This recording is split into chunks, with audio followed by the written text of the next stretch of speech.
Ok, então vamos começar orando então para a gente começar definitivamente a nossa aula de hoje.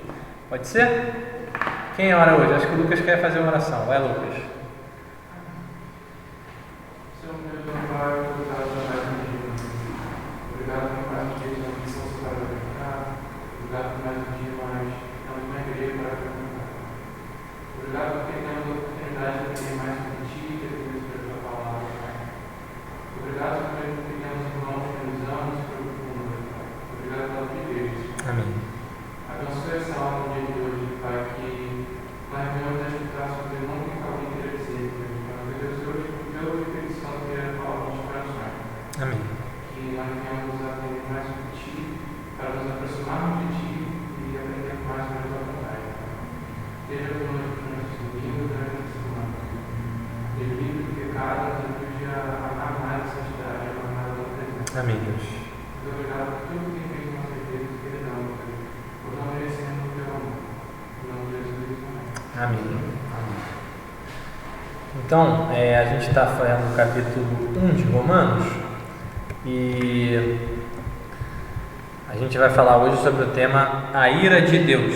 Então, o Mateus está me ouvindo bem? Qualquer coisa é só me interromper aí que a gente para e fala, tá? Eu vou tentar, à medida que o pessoal da sala aqui for falando, Mateus, eu vou repetindo para você ouvir, beleza? Então tá. Então, vou começar a aula com uma pergunta hoje. De que forma a gente poderia conhecer a Deus fora da palavra, né? Fora da Bíblia, no caso? O que você diria? É possível? Não é possível? A natureza de Deus revela que existe um Deus, né? Aponta para a glória desse Deus, revela. Então, a Jade está falando aqui que a natureza revela a glória desse Deus. E tem mais alguma outra forma para a gente conhecer a Deus fora da sua palavra, fora aquilo que a Jade falou da natureza, no caso?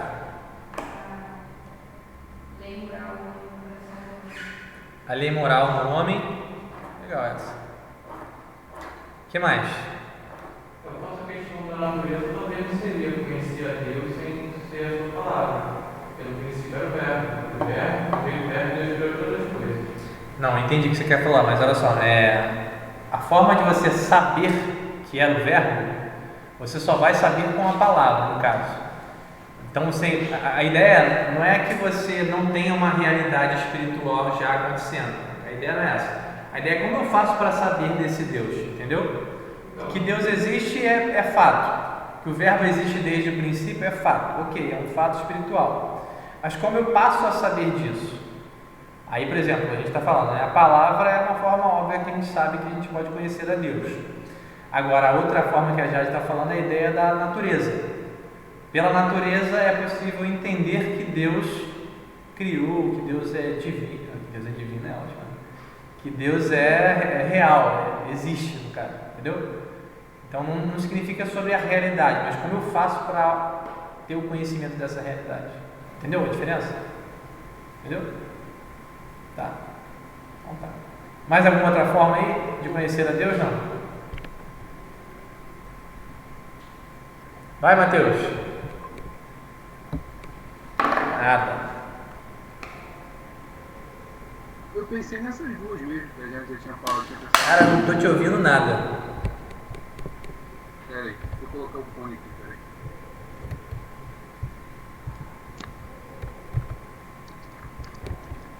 Tá me ouvindo agora? A mesma coisa. Deu uma melhorada? Muito baixo.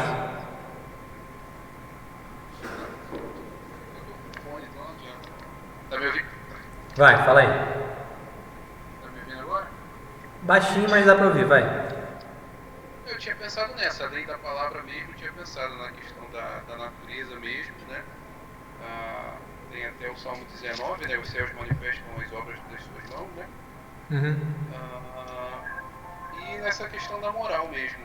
Mas agora não consigo pensar em outra forma, não. Espero que esteja dando para me ouvir. Tá, não, deu sim, beleza.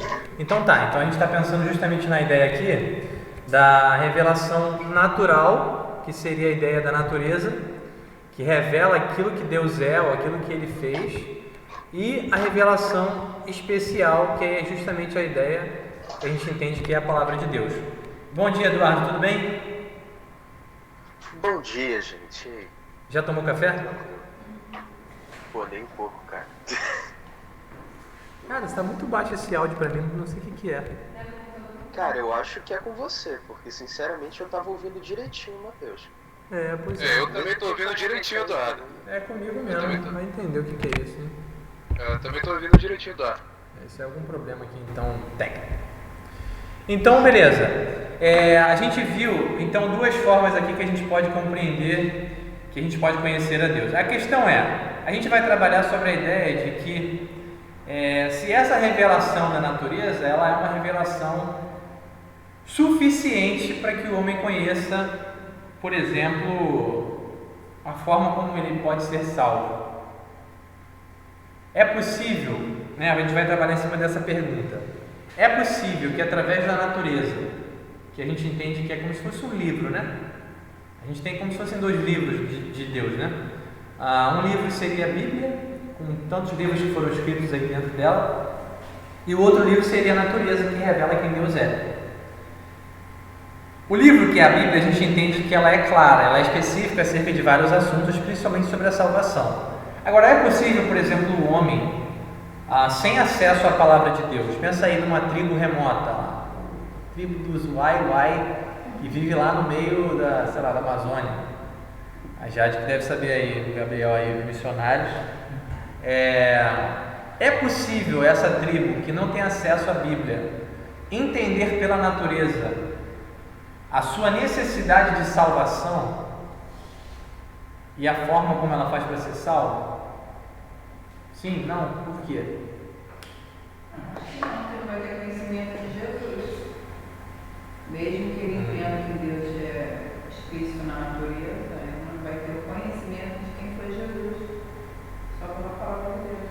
Só pela palavra. Mas então, por exemplo, se você pensar numa tribo, essa tribo ela nunca recebeu nenhuma mensagem do Evangelho.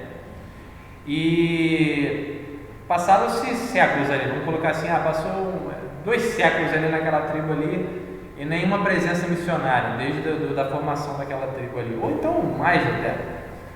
Toda aquela tribo então está condenada ao inferno. Acho que sim, né? É isso mesmo, Lucas, que você afirma? Fala, cara. Não, então, eu lembro de Jesus falando que ninguém é mais conhecer o Pai, mas ele conseguiu tornar o Pai conhecido para que ele ficasse o nome dele. Então, se não for por meio de Jesus, não tem como alcançar isso. Então, beleza. Então, a gente está caminhando aqui de uma forma comum. Era só para saber se alguém tinha uma percepção diferente. Então, vamos ler o texto. A gente está no capítulo 1 de Romanos e na última aula a gente falou sobre a ideia da justiça de Deus. Quem não estava aqui, a gente pensou sobre o que seria essa ideia da justiça de Deus, né?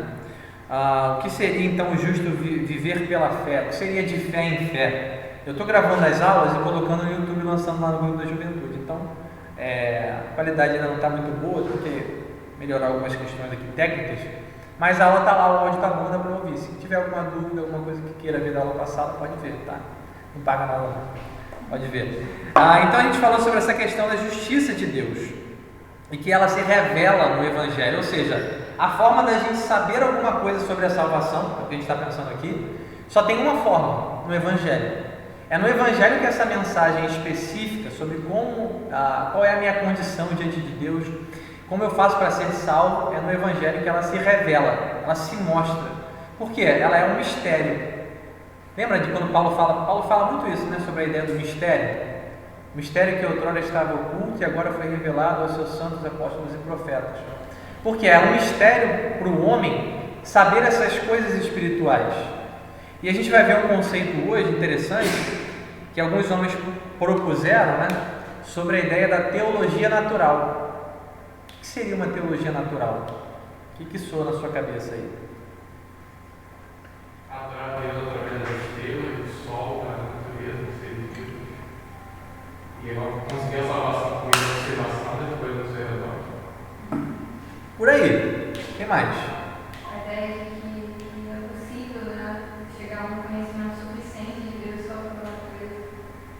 Beleza. Então a Jade está falando aqui que a teologia natural seria a ideia de conhecer Fala de novo, como é que é? Conhecer a Deus, ter um conhecimento suficiente de Deus. Ter um conhecimento suficiente de Deus através da natureza. Então, basicamente, a ideia da teologia natural é isso: é formar uma teologia que se propõe a ser suficiente através do estudo da natureza.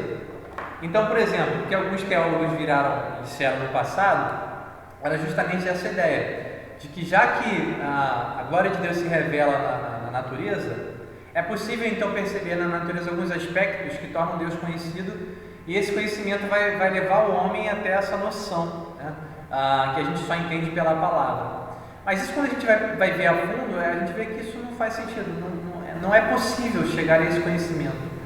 E é por isso que Jesus precisa ser anunciado a todos os povos, tá? Então, a gente vai ver sobre essa ideia também da teologia natural. Vou fazer uma nota inicial aqui. A gente tem falado nas aulas passadas sobre a ideia do pano de fundo terrível, no caso, né, que é a condição do homem sem Deus.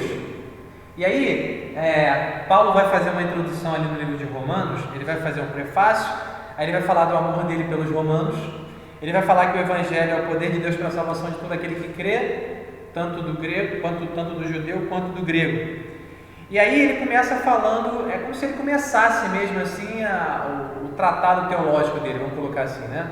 Ele começa a sua introdução teológica, vamos colocar assim, justamente pela decadência do homem. E ele cita então a ira de Deus. E aí eu vou citar aqui o John Stott, quando ele fala que a ideia da ira de Deus, ela é como se fosse um pano de fundo para que a mensagem do Evangelho resplandeça, a luz do Evangelho resplandeça nesse pano de fundo. E aí tive uma ideia para falar sobre pano de fundo. É bom até que a minha mãe está aqui, tá vendo? Ela não é jovem, mas ela está desobedecendo, está aqui, mas está numa boa, é uma desobediência saudável. Também não é membro, né? Pode visitar, não tem problema. Não ouviu nada, mas tudo bem. Aí então o que acontece? A minha mãe trabalha com decoração, correto? Ela faz decoração de festa. Para ela estender um painel lá na decoração, a primeira coisa que ela faz, ela coloca um painel preto, não é isso? Ela coloca um painelzão preto, painel das trevas, entendeu? Ela coloca o painel preto, para depois ela colocar os detalhes do tema, para ficar bonito, entendeu? Então vai lá e coloca um painel todo preto, fala assim, pô, que painel preto, né? Trevas. Aí ela vem e coloca um painel menor, por exemplo, que é um painel bonito, sublimado, então alguns muros de artificiais, né? Como se fossem aquelas folhas assim. Só que se o painel não for preto atrás, fica ruim, né? Se você botar um painel branco, por exemplo, fica horrível. Você não consegue ver o contraste, fica uma coisa que não faz sentido. E eu pensei nisso porque ele falou dessa questão do pano de fundo, e a mesma coisa acontece com a mensagem do Evangelho. A gente tem falado isso aqui. Se eu não trouxer para o homem a condição dele distante de Deus, de que ele é depravado, de que ele é mau, de que ele está afastado, morto nos seus delitos e pecados, que Deus se ira contra ele por causa dos seus pecados, não faz sentido a mensagem do Evangelho. Como a ideia do tema, né? Não ressoa, os detalhes desse Evangelho não brilham, não ficam bonitos e não fazem sentido. Então, primeiro, a gente está vendo aqui sobre a ideia da evangelização. Quando eu vou evangelizar, eu preciso então primeiro trazer esse pano de fundo, que é essa condição perdida do homem debaixo da ira de Deus. Então, achei interessante que ele fala isso. A ira divina, então, portanto, vamos começar a ler lá no versículo 18. A gente vai ler só 3 versículos hoje, tá? Para a gente caminhar com calma.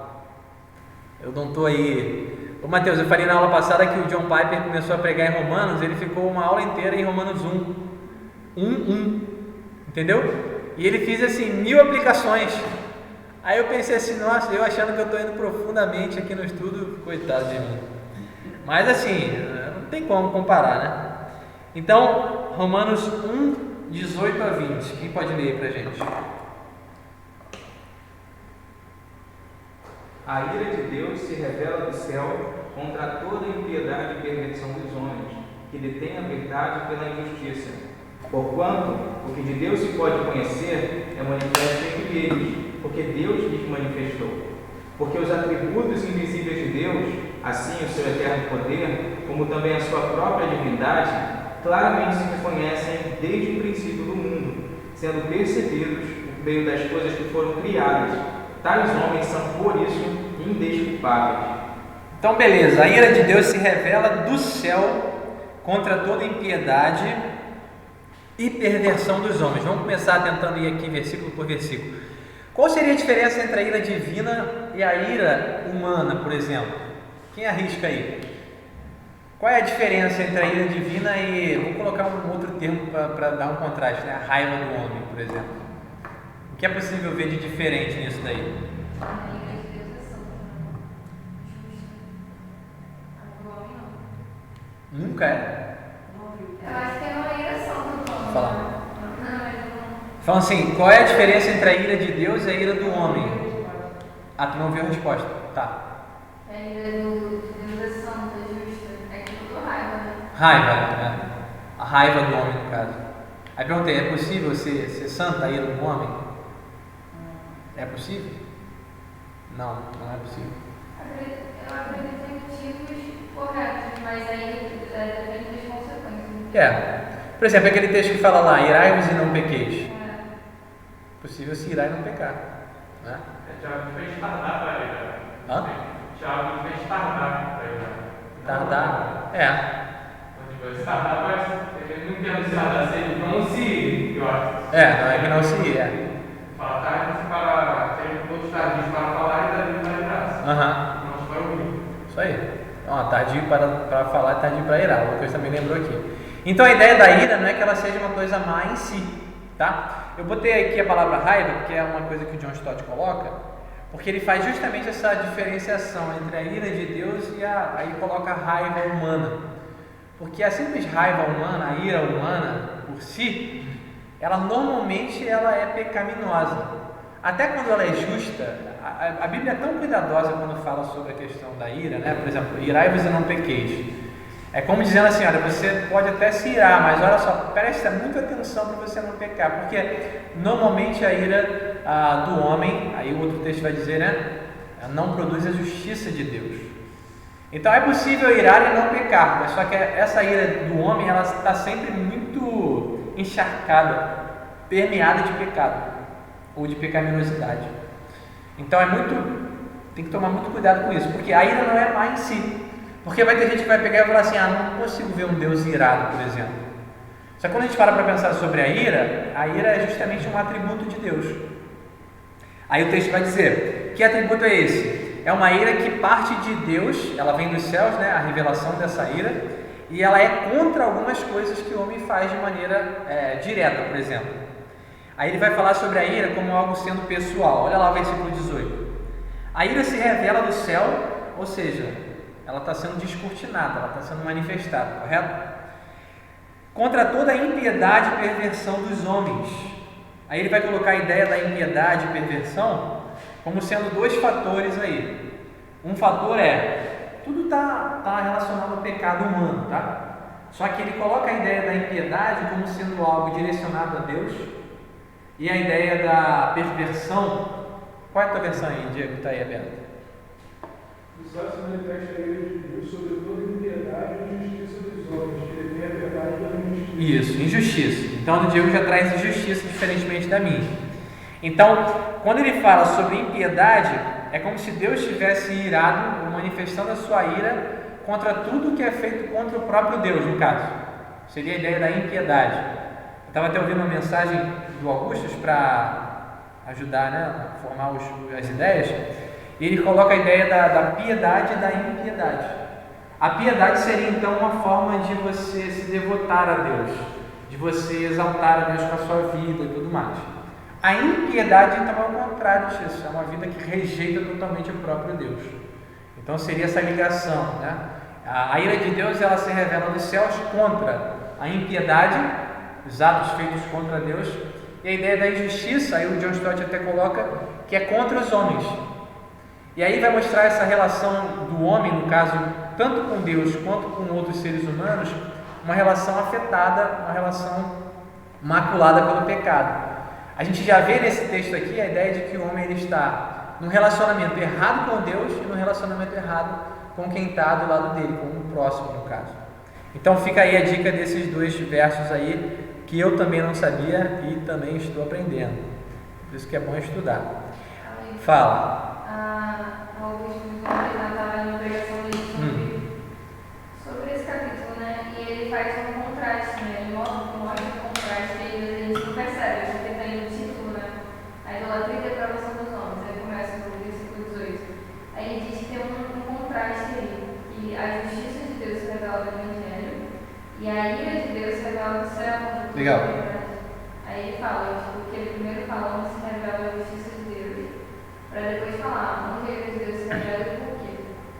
Achei muito interessante. Legal. Não tinha pensado nisso.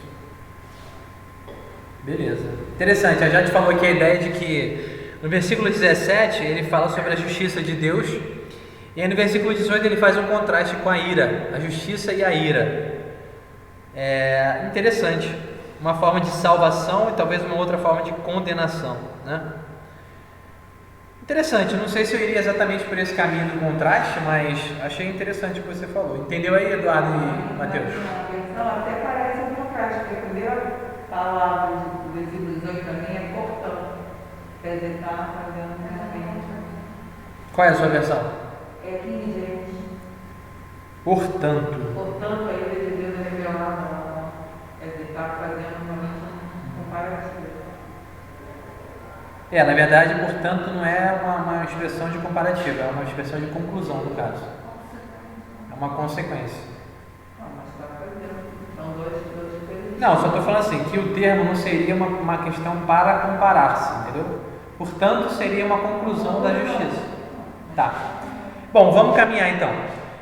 Vai falar sobre a ira como sendo algo pessoal. O que seria isso, uma ira pessoal? O contrário de uma ira impessoal. A ideia de que Deus ele se ira pessoalmente contra essa perversão e injustiça dos homens. Por exemplo, vai ter gente que vai virar para você e falar assim, mas Deus não se ira. Tá, mas o que seria então as consequências do pecado, por exemplo? Aí a pessoa fala assim, na verdade são as consequências, isso é uma coisa impessoal, uma questão lógica do universo, por exemplo. Você faz o mal, você recebe o mal, mas não é que Deus está te dando aquele mal, entendeu? E aí eles desatrelam a questão da ira a Deus.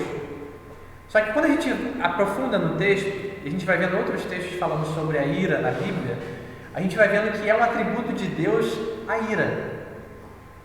Então aí que eu até coloquei lá no grupo das juventude, né? Você serve um Deus irado? E aí, você serve um Deus irado? Ou não? Pode responder. Ele fica irado sim, algumas vezes. Né? Ele fica ou ele é? Cara, Eu acho que não pode ser. eu acho assim, ele Não, estou resumindo, estou falando que é um dos atributos. Ele também é irado. Tirar mais de Então a ideia de que um dos atributos dele é justamente a ideia da sua ira. Por quê? A sua ira é contra o mal, contra toda impiedade, contra toda perversão. Faz parte de Deus, ou seja, uma forma que eu posso qualificar esse Deus, a ideia das características, né? O que seriam os atributos? As características de Deus. Por exemplo, olha para o Gabriel. O Gabriel, ele tem um cabelo curto, ele tem uma barba um pouco ainda não muito desenvolvida, entendeu? Ele está com uma blusa listrada, não é seu atributo, esse é o atributo da blusa, mas tudo bem. Dentes grandes, então são qualidades do Gabriel. Formas, termos que eu posso então descrever o Gabriel. Por isso que quando você vai cantar aquela música, né? Do crente ao ateu, a Bíblia explica a Deus, né? Assim? A Naira canta a música assim, porque ninguém explica Deus, não, a Bíblia explica, a Bíblia fala quem Deus é. É claro que eu não vou aprofundar a sua eternidade, porque isso é impossível, né? Você vai passar a eternidade conhecendo esse Deus, mas a Bíblia explica Deus, entendeu? Então, Lucas, por favor, para de cantar essa música, muda o termo na hora de cantar, tá? Eduardo também, eu sei que você gosta, Eduardo. O que seria então diferente da ira? Tem gente que faz uma diferenciação da ira com relação ao amor, correto? A ideia de que se Deus é amor, ele não pode se irar. Se Deus é amor, ele não pode então punir, por exemplo.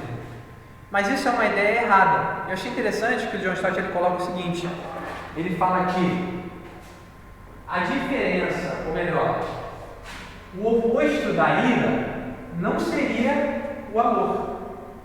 E a gente sabe disso, porque Deus ele é tanto amor quanto irado contra todo o mal, contra toda a impiedade.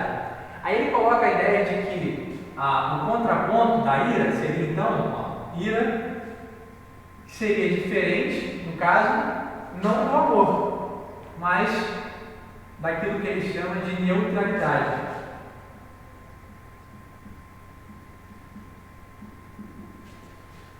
Concorda ou discorda?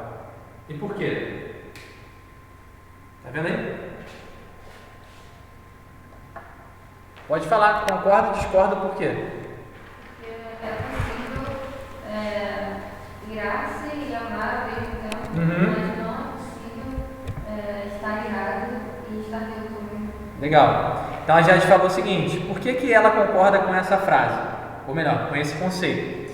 Porque é possível você se irar, estar amando, mas é impossível você se irar e ser neutro ao mesmo tempo. Então esse conceito que o John Stott coloca é muito interessante, porque se Deus visse todo o mal dos homens contra Ele mesmo e contra outros homens e permanecesse neutro, Deus não seria amor, no caso. E Ele não seria irado, Ele seria simplesmente neutro. Então o oposto da ira seria a neutralidade. Achei muito interessante esse conceito.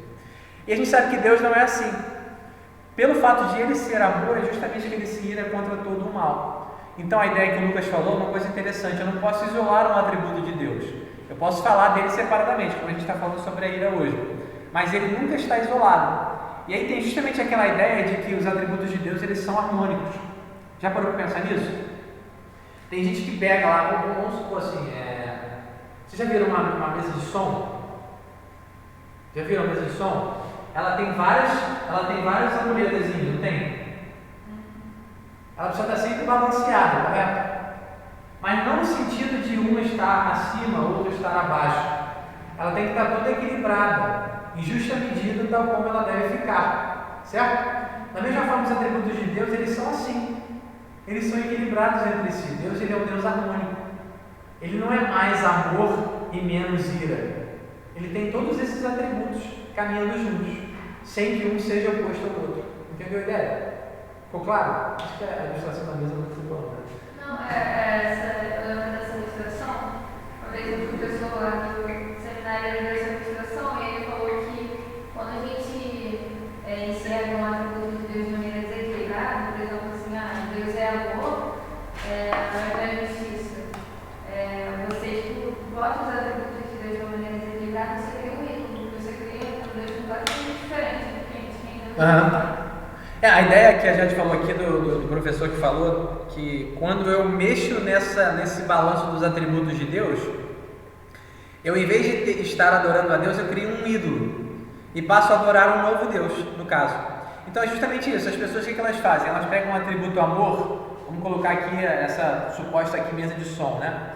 Elas pegam esse atributo do amor e colocam lá em cima. Aí quando elas entendem que a ira é um atributo de Deus, elas não querem colocar no mesmo patamar, elas colocam lá embaixo. E assim se vai com outras coisas, a sua justiça, o seu juízo, seja lá como for, tá? Por quê? Porque elas não aceitam, elas querem um Deus que elas possam conviver bem. E o interessante é que a palavra de Deus não está preocupada com a nossa boa convivência com a gente mesmo, ou com nossos próprios conceitos. Ela está preocupada em que nós obedeçamos a essa palavra e nos conformemos a ela. Se não me engano, acho que foi o Martin Lloyd Jones que falou, né? Que Jesus nunca mudou o seu evangelho para fazê-lo caber na vida das pessoas. Na verdade, ele mudou as pessoas para fazê-lo caber no seu evangelho. E é um conceito interessante, né? Porque o evangelho ele permanece o mesmo. E as pessoas ao longo dos séculos vão se amoldando a ele. Então a ideia do equilíbrio dos atributos de Deus deve ser sempre percebida, porque Deus é um Deus harmônico. Como é que a gente poderia ver essa situação, então, por exemplo, a ideia da neutralidade e a ira? Por exemplo, imagina você está passando na rua e você vê uma mulher sendo estuprada. Qual é a sua reação? Você simplesmente olha e fala assim, cara, graças a Deus que não é comigo, vou para casa, tchau. É isso que você faz? No mínimo, você vai chamar a polícia, vai fazer alguma coisa, ou vai entrar lá e tentar mudar as coisas ali, sei lá, meu irmão. Porque senão você está sendo neutro, você está indo para casa, né? Você está se defendendo. Ou seja, a sua ira naquele caso ali seria extremamente justificável, talvez até uma ira santa, no caso, ainda que ela esteja cheia de, como é que posso dizer assim? Talvez a motivação dela seria justa, mas a sua aplicação dela não. E aí é justamente onde entra a pecaminosidade do homem nessa aplicação da ira. Eu quero produzir, a ideia da ira, né? De não produzir a justiça de Deus. Eu às vezes me iro por motivos justos, mas quando eu vou aplicar essa ira, eu peco. Por quê? Porque eu estou envolvido de emoções e de vários conceitos equivocados que surgem do meu coração. Então a gente consegue enxergar esse caso, né? Que Deus não olha para uma situação de estupro, por exemplo, e fica neutro. Ele se ira contra aquilo. É justamente a ideia da injustiça, né? Do homem contra o homem e também da impiedade, né? Porque todo pecado primeiro é contra Deus. Beleza? Então a ira de Deus, ela é, o John Stott coloca, uma hostilidade santa. Então Deus é hostil ao mal. Ele se revolta, ele está contra todo o mal. É a expressão divina da sua rejeição em suportar e tolerar aquilo que é injusto. A gente viu aí a ideia de qual seria o alvo dessa ira. A gente viu a ideia da impiedade e da injustiça. Uma é contra Deus, outra é contra o próximo. E aí o John Stott contou uma coisa interessante, que ele fala o seguinte: não é uma ira despropositada, não é uma atitude deles sem... A ideia que o texto traz, parece, é que eles deliberadamente estão fazendo essas atitudes, entendeu? Não é simplesmente uma maldade deles, é uma maldade deliberada, que não pode ser justificada, entendeu a ideia? E ele fala sobre a ideia de deter a verdade pela injustiça. Vamos olhar para o texto lá. Gente, se eu estiver muito prolixo aqui, vocês me parem e me ajudem, tá? A ira de Deus se revela do céu contra toda impiedade e perversão dos homens que detêm a verdade pela injustiça. A ideia de deter a verdade pela injustiça aí demonstra não uma falta de conhecimento. Então ele detém a verdade, ele enxerga a verdade, ele conhece a verdade, a ideia da revelação natural. Ele tem acesso a uma verdade de Deus, mas aí ele detém, é como se ele parasse o efeito dessa verdade. Eu estava ouvindo algumas pregações e os pregadores falavam até que a ideia de você afogar, é como se o termo você afogasse aquela verdade. Eu achei interessante, como se você estivesse sufocando ela, né? Ela está te mostrando o que você tem que fazer, ela está te mostrando quem você é, mas você, por odiar aquele conceito, você então sufoca. Então, como é que seria isso? O homem sem Deus, ele tem, a Jade falou a ideia da lei moral, a gente vai até ver isso mais à frente. Ele tem uma lei moral no coração dele que vai dizendo para ele quem ele é, o que é certo, o que é errado, ainda que hajam distorções, distorções com relação à cultura, com relação à época, o local onde ele vive, ok. Mas ainda que haja distorções, esse homem tem um padrão de certo e errado. E aquilo que ele quer fazer, ou por causa daquilo que ele quer fazer, muitas vezes ele sufoca aquela verdade que ele escuta no coração. É assim que, por exemplo, uma criança ela vai se tornando cada vez mais promíscua no decorrer da adolescência dela. Já parou para pensar? É muito provável que a criança ela vá crescendo com conceitos ainda inocentes, ainda puros. Só que à medida que ela vai crescendo e se deparando com aquilo que ela gosta de fazer, que é pecar, ela vai afogando aquela verdade no coração dela, detendo aquela verdade no coração dela. Para quê? Para que ela possa viver da maneira como ela quer. Então parece que o conceito do texto é justamente isso. Esses homens praticam a injustiça não sem conhecimento da verdade, mas eles conhecem a verdade, mas eles sufocam ela. Entendeu? Então, detendo a verdade pela injustiça, é isso. Eles param esse efeito da verdade. É como se eles matassem ela de maneira proposital. Beleza? Beleza, Mateus? Tranquilo? Nenhuma inferência, colocação, nada?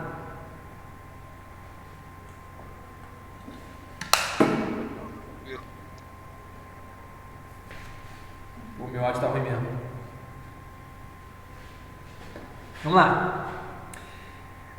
Versículo 19. Porquanto o que de Deus se pode conhecer é manifesto entre eles, porque Deus lhes manifestou. A ideia da revelação natural, então, que a gente vê aí, que seria essa revelação na natureza, é uma revelação. Aí vem a ideia de ser de propósito, né? Deus tomou uma iniciativa de colocar a sua digital na natureza.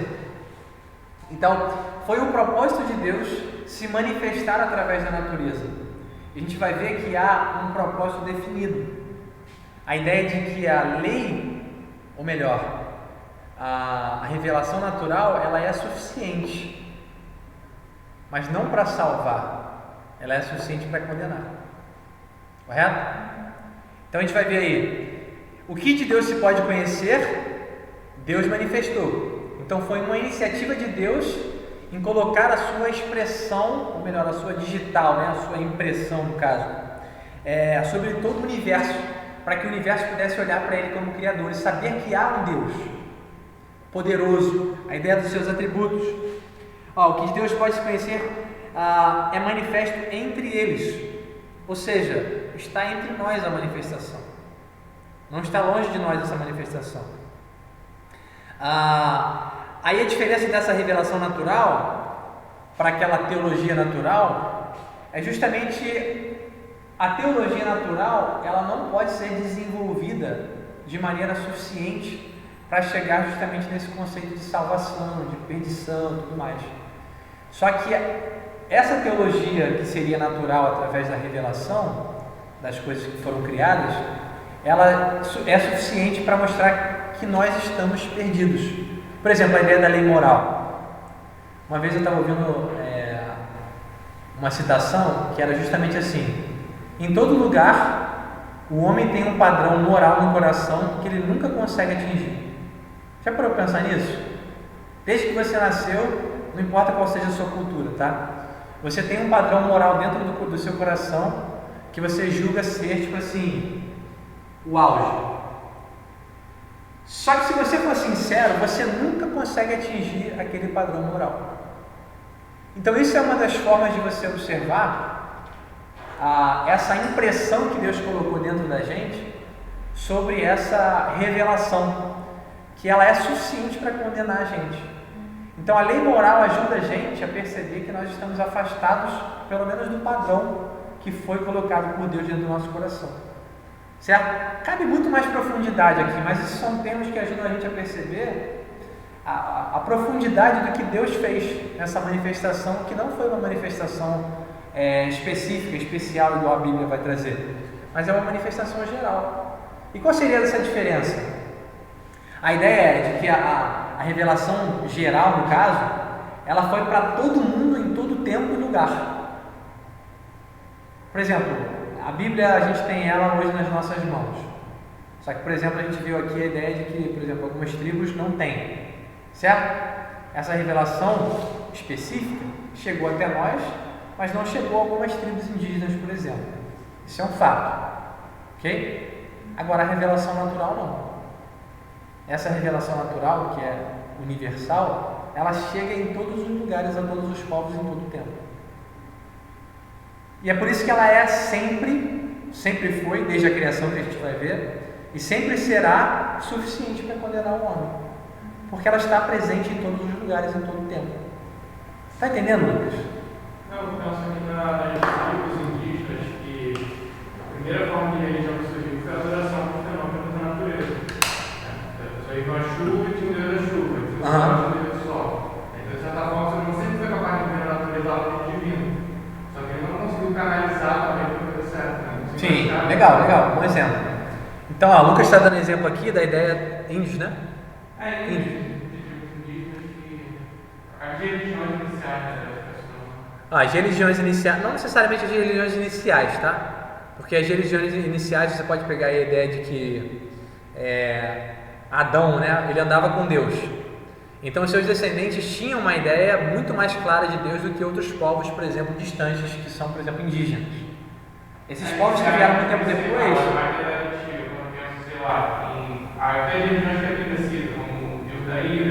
Sim. Antigas, são antigas. Os gregos, as coisas indígenas do Brasil, da África.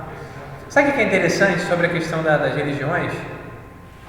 Normalmente você vai ver em todas as religiões, aí quem falou sociólogo, antropólogo, né? Estou usando uma hipérbole aqui. Porque a gente escuta falar de homens que estudam, né? Mas o que parece é que em todas as religiões você vai sempre ter a ideia de uma divindade irada, ou é justamente isso. Pelo menos nas religiões antigas você vai ver muitas vezes a ideia de Deus irado contra a criatura. E aí você tem a ideia dos sacrifícios. Então, porque, por exemplo, a chuva pode ser um sinônimo de bênção, pode. Mas, por exemplo, uma enchente, trovões e tudo mais pode ser um sinônimo de ira da divindade. E aí como é que você faz para aplacar essa ira? Você oferece sacrifícios. Então havia um conceito comum em vários povos sobre uma divindade irada. E aí por isso você faz algumas coisas, alguns ritos para contornar isso. E o interessante é que o cristianismo ele tem essa ideia. Percebe? Mas a gente entende que pela palavra de Deus a gente sabe exatamente como é. Você não tem vários deuses, um está irado com uma coisa, outro está irado com outra. Você tem um único Deus que se ira, não contra qualquer coisa, mas ele se ira contra toda a impiedade, contra toda a injustiça dos homens, contra tudo que o homem faz contra o próprio Deus e contra tudo que o homem faz contra os outros homens. Então, na palavra de Deus a gente tem esse conceito claro, que às vezes algumas religiões acabaram desenvolvendo de maneira equivocada. É muito interessante também o conceito como é que é o termo que é usado? De uma memória comum. Já ouviu falar nisso? Eu ouvi falar não já? Por exemplo, você vai ver em alguns povos antigos, tem de coisas parecidas, né? É, isso aí, Por exemplo, você tem relatos da criação em outros povos fora da religião judaica, por exemplo, fora do povo de Israel, que às vezes até são mais antigos do que o relato bíblico, por exemplo. Uma ideia de criação parecida com o Gênesis, por exemplo, que veio antes do Gênesis. E como é que você explica isso? E um argumento interessante é uma memória comum.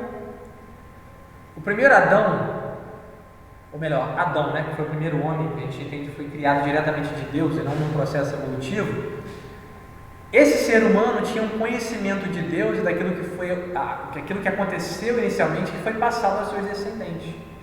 Naquele momento inicial da humanidade, é muito provável que havia uma memória comum. Ainda que ela tenha sido distorcida pela comunicação que foi influenciada pelo pecado, havia uma memória comum.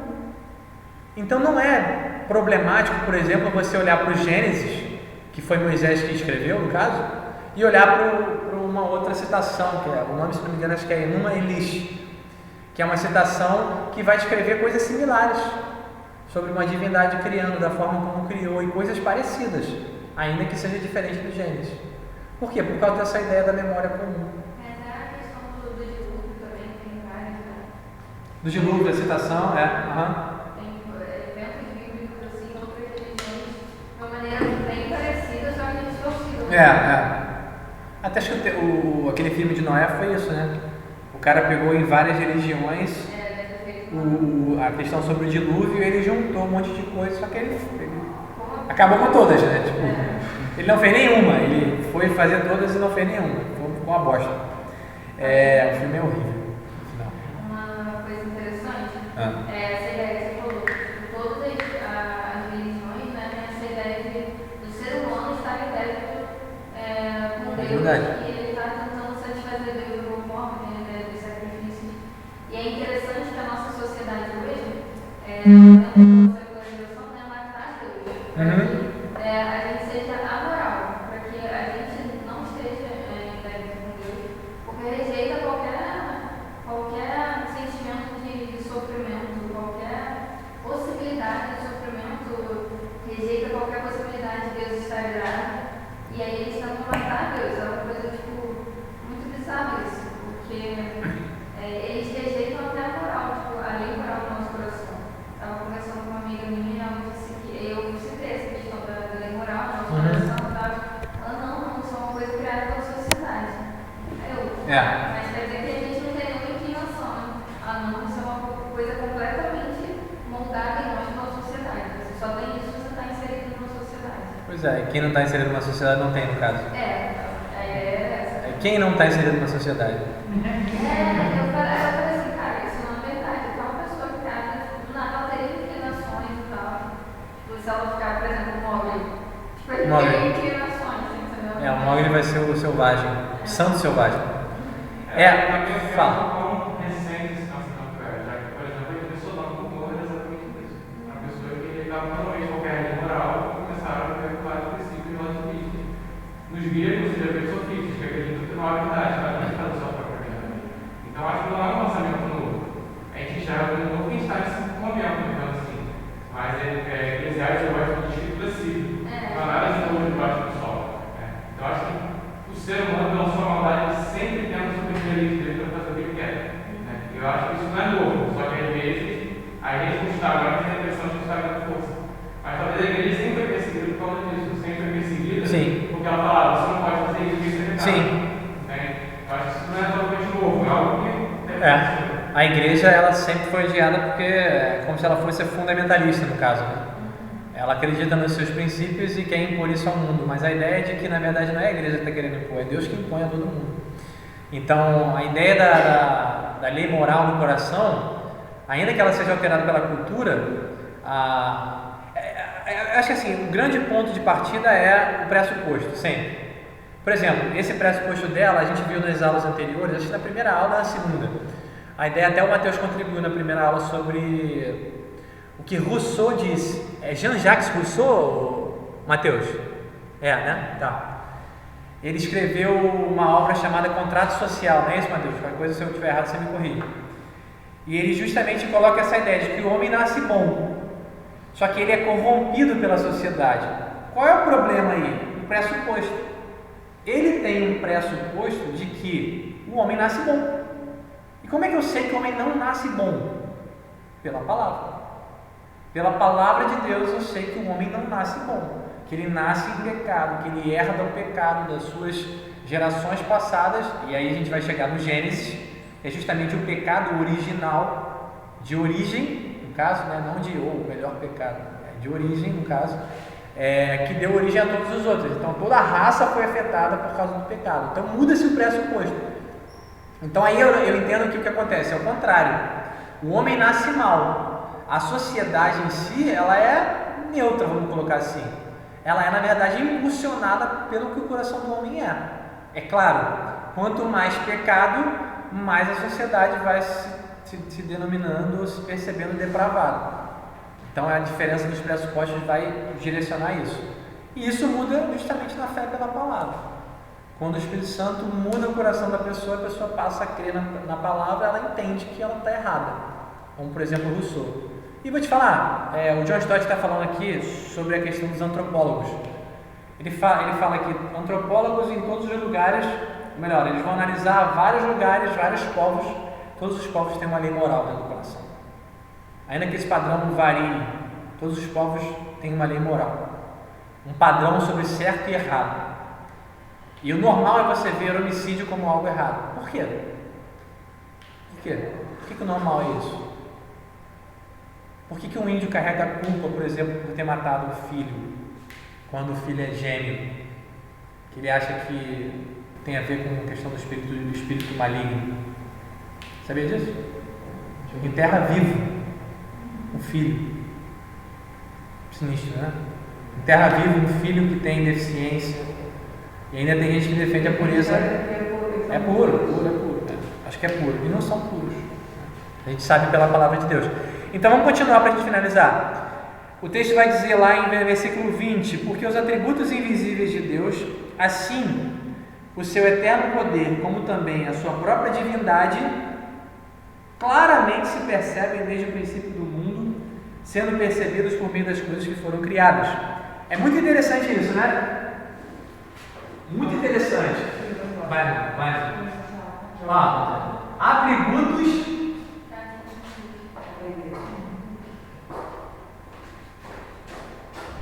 invisíveis.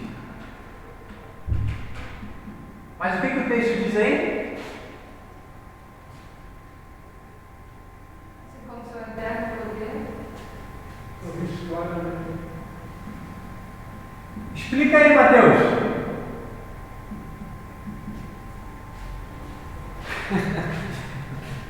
Como é que o negócio invisível é visto claramente?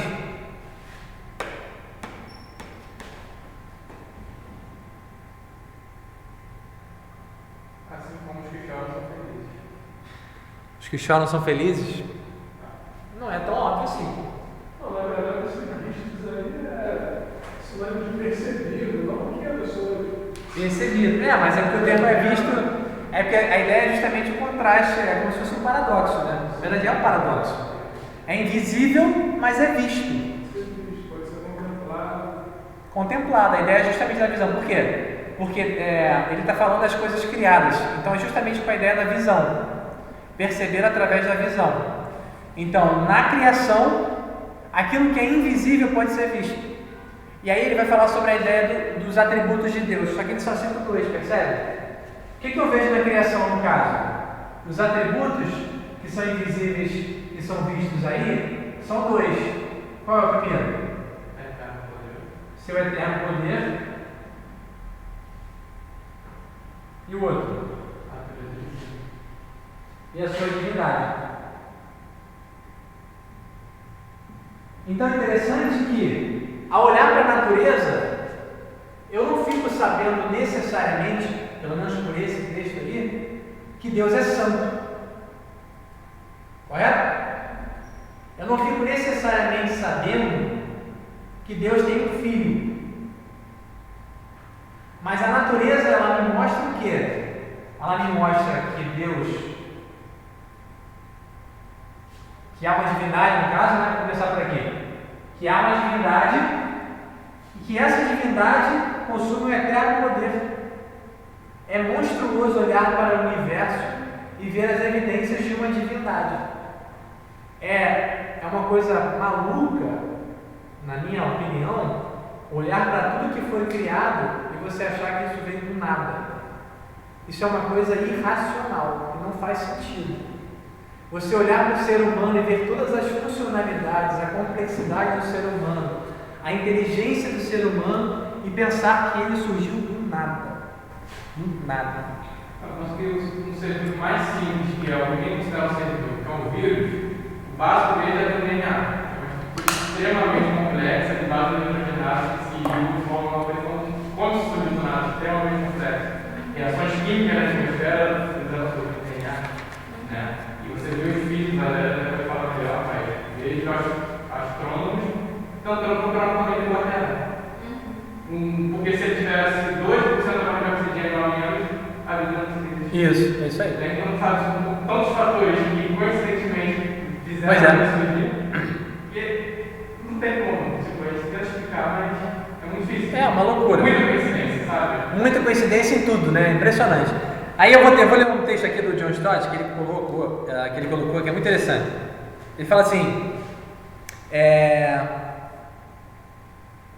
um leitor anônimo escreveu para o The Guardian, depois que eles escreveram lá sobre a ideia das dores de parto do universo, falando sobre a história do Big Bang. Aí o leitor colocou assim: diante de descoberta tão reveladora, o que nos resta fazer a não ser ajoelhar-nos em total humildade e agradecer a Deus, ou ao Big Bang, ou aos dois, por haver planejado com tanta habilidade para que essa parte ínfima do universo chamada Terra fosse presenteada com essa coisa chamada ar.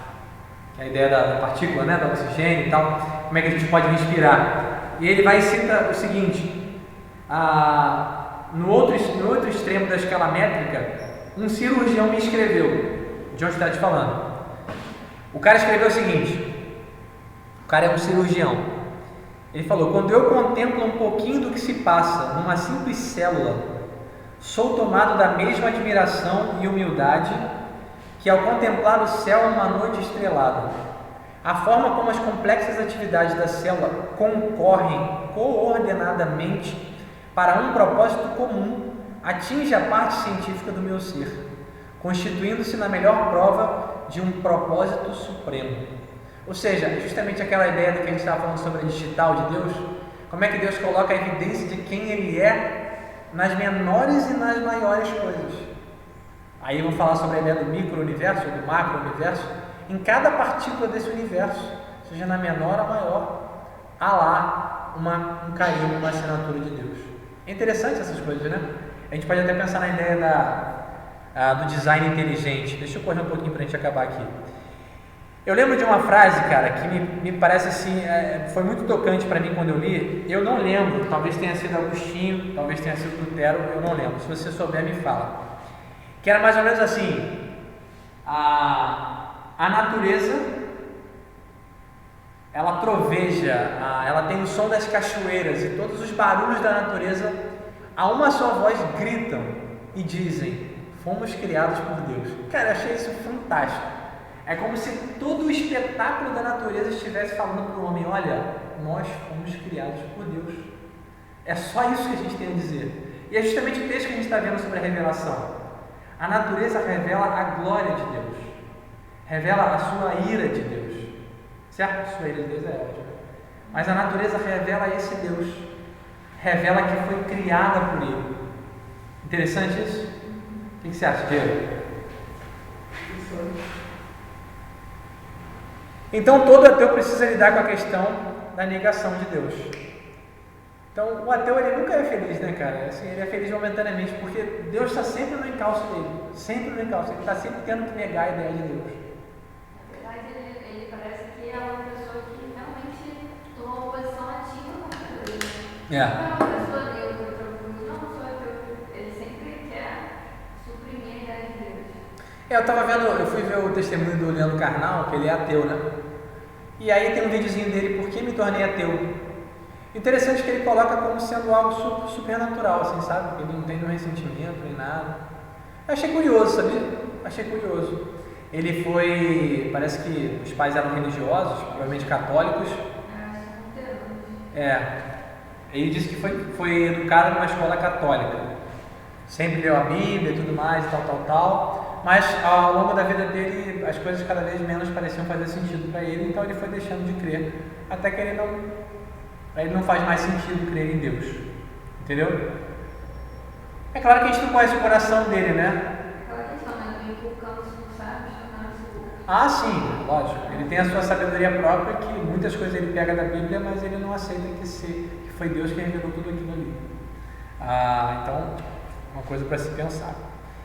A ideia de desde a criação manifesta então uma revelação contínua. Ou seja, começou na criação.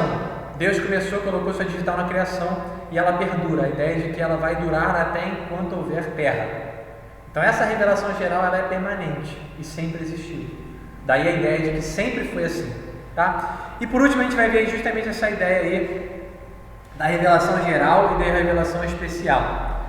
A gente falou aqui que a revelação geral ela é suficiente para a condenação do homem, mas ela é insuficiente para a salvação do homem. E aí eu queria ressaltar uns aspectos rapidinho mesmo, da diferença entre a revelação geral e a revelação especial para a gente poder ir para o culto, tá? Vou pegar isso aqui.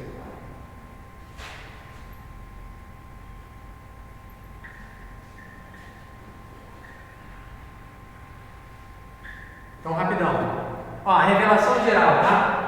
Vou colocar aqui, revelação geral. E aqui a revelação especial. Vamos pensar aqui, fazer um paralelo só para a gente firmar a diferença entre elas, tá? Aí o John Stott vai pontuar algumas coisas sobre o que seria, né, a diferença entre elas e como é que a gente pode fazer o contraste para a gente entender bem uma e outra. Uma é geral, por quê? Porque ela se revela de maneira abrangente. Ela não tem restrições, é para todo ser humano. E é por isso que a ideia é da ideia de ser indesculpável. Olha o texto aí, versículo 20. Os seus atributos claramente se reconhecem desde o princípio do mundo, sendo percebido por meio das coisas que foram criadas. Tais homens são, por isso, indesculpáveis. A conclusão do verso 20 é justamente isso que a gente está falando. Essa criação que manifesta esses atributos de Deus, elas são suficientes para tornar o homem indesculpável diante de Deus. O que significa isso? Nenhum homem vai chegar diante de Deus e falar assim: eu não sabia que existia Deus. Ninguém me falou que era isso. Mas eu não sabia que eu era pecador. Eu não sabia. Mas o texto está dizendo o seguinte: a natureza mostra para você que há um Deus Criador, que tem um poder eterno, e Ele é o próprio Deus, e você então, portanto, é indesculpável. Correto? Parece meio injusto, né? Mas a forma como Deus coloca e mostra essa indesculpabilidade é clara para a gente. Traz justamente essa ideia de que a revelação natural ela é suficiente para condenar. E ela condena todo mundo. E isso é uma motivação que deve levar a igreja a fazer missões, por exemplo. Alguém poderia dizer assim, né? Acho que o pastor Maurício até falou isso recentemente. Se a pessoa não ouvir do Evangelho, vai fazer dela ser salvo, como muitas pessoas pensam, mas nunca ouviu do Evangelho, então está salvo. Então, se fosse por isso, o ideal seria ninguém pregar do Evangelho. Porque quanto menos eu falo, menos condenação eu levo nas pessoas. Mas o Evangelho mostra o contrário, olha, está todo mundo perdido, vamos embora anunciar, porque está todo mundo indo para o inferno. Justamente por isso, porque a revelação natural ela condena, mas ela não salva. Essa ideia é tão errada que uma vez a mãe de uma amiga minha, que é cristã, mas ela não era. A minha amiga queria falar da minha mãe para ela, não fala não, senão eu vou saber, eu não... É tipo, desse jeito, ela queria saber. Tem uma passagem que fala sobre isso também. O quê? Tem uma passagem, eu não lembro se é o Evangelho que fala, antes você não sabia, mas agora que vocês sabem, você não vai dessa maneira. É a responsabilidade maior, né? Por exemplo, o cara vai ser condenado, vamos supor, o cara viveu numa tribo, a gente fala isso com uma frieza, né, cara? Isso é uma tragédia no nosso coração. Mas vamos supor, alguém que esteja numa tribo distante, nunca ouviu do Evangelho, morreu, foi condenado. Por que ela foi condenada? Porque ela é pecadora. Ponto. Ela está em rebelião contra Deus. E ela sabe disso. Ela sabe. Ainda que não claramente. Agora, olha a diferença. O cara viveu na igreja. Ele ouviu a mensagem do Evangelho. Ele ouviu quem ele era. O meu carnal, por exemplo. Esse vídeo vai para a internet. Os caras vão botar aí e vão me processar. A Nani falou, cuidado, você está botando vídeo na internet, daqui a pouco vão te processar. Por enquanto eu sou desconhecido, a gente pode falar um monte de besteira. Então, um cara que cresceu na igreja, ouviu a mensagem do Evangelho e mesmo assim não creu, esse cara tem uma responsabilidade muito maior. Por quê? Porque ele está em contato com essa revelação aqui, ó. Aí a ideia que o Diego falou é diferente do cara que só teve contato com essa. Alguém um dia disse, né? O inferno não será o mesmo para todos. O inferno não será o mesmo para todos. Com muitos açoites sereis castigados, é isso? Com poucos açoites. Ainda que a gente não saiba o que seriam esses açoites aí, mas a ideia de que a condenação é diferente. O fundamento da condenação é único, inferno, né? Mas agora, o nível daquele sofrimento ali muito provavelmente vai ser diferente em função do que as pessoas fizeram. A Bíblia até fala que vai ter mais rigor para tal lugar. Isso aí. Vai ter mais, é isso aí. A Sodoma e Gomorra vai ser menos punida do que alguns outros lugares, porque eles tiveram justamente acesso a essa revelação especial. Então, estou colocando aqui só um quadrinho para a gente ver a diferença entre elas. A aula de hoje foi longa, hein? O Gabriel falou muito. Aqui ele não fala não, né, fica igual o Flávio, né? E Flávio, que não é aula? Aqui é a herança alimentar. Só degustando. Tá dando pra ver aí, Eduardo, Matheus? O Flávio não veio falar justamente por isso, ele não quer receber É isso aí, vai diminuir a responsabilidade dele. Tá dando pra ver, né? O que está escrito aí embaixo do natural? Embaixo do natural, Contínua? contínuo. Tá. Contínuo. Porque a letra não tá legal mesmo. Então, ó, só para fechar. Natural por quê? Porque se revela na natureza. Ok? Sobrenatural por quê? Porque precisa haver um evento, por exemplo, miraculoso, para que haja o conhecimento dessa revelação. Por isso que ela é uma revelação especial. Ela veio de forma sobrenatural, não de forma natural. Forma contínua. Ela começa na criação e ela prossegue em todo o tempo. Ela continua, essa manifestação da revelação natural, ela continua. Agora, essa revelação aqui é uma revelação final. A gente entende a ideia do fechamento do cano, por exemplo, né? Deus se revelou e ponto. Então aí, os caras que querem buscar o poder aí da revelação e tal, tem que tomar cuidado. Porque a revelação especial, ela foi finalizada. Nós andamos em cima da revelação. Como? Através da iluminação do Espírito Santo. Essa é a ideia. E por último, a ideia de criacional ou salvadora. A ideia de que ela tem a ver com a criação, que Deus manifestou através da criação, e aqui Deus manifestou essa revelação através de Jesus Cristo, através da salvação. Beleza? Então a gente vai começar a caminhar sobre essa ideia da ira de Deus um pouco mais. A gente vai ver o que seria a consequência da ira de Deus. E aí a gente pensa às vezes, é punição, é tipo Deus batendo com chicote, né? Mas só que o conceito que vai ser visto é que Deus nos entrega a nós mesmos. E aí, cara, o negócio é profundo. Porque você pensar assim, caraca, mas se entrega a si mesmo é receber a ira de Deus? É. Por isso que a gente tem que perceber quem nós somos e quão gritante e terrível é o nosso pecado. Porque o simples fato de Deus nos entregar ao nosso pecado é a demonstração da sua ira. Sinistro. Bom, beleza? Vamos orar para a gente finalizar? Vai, já. Tira uma foto aqui da sala para a gente fazer um post no Instagram, fazer um post no feed mesmo, convidando o pessoal.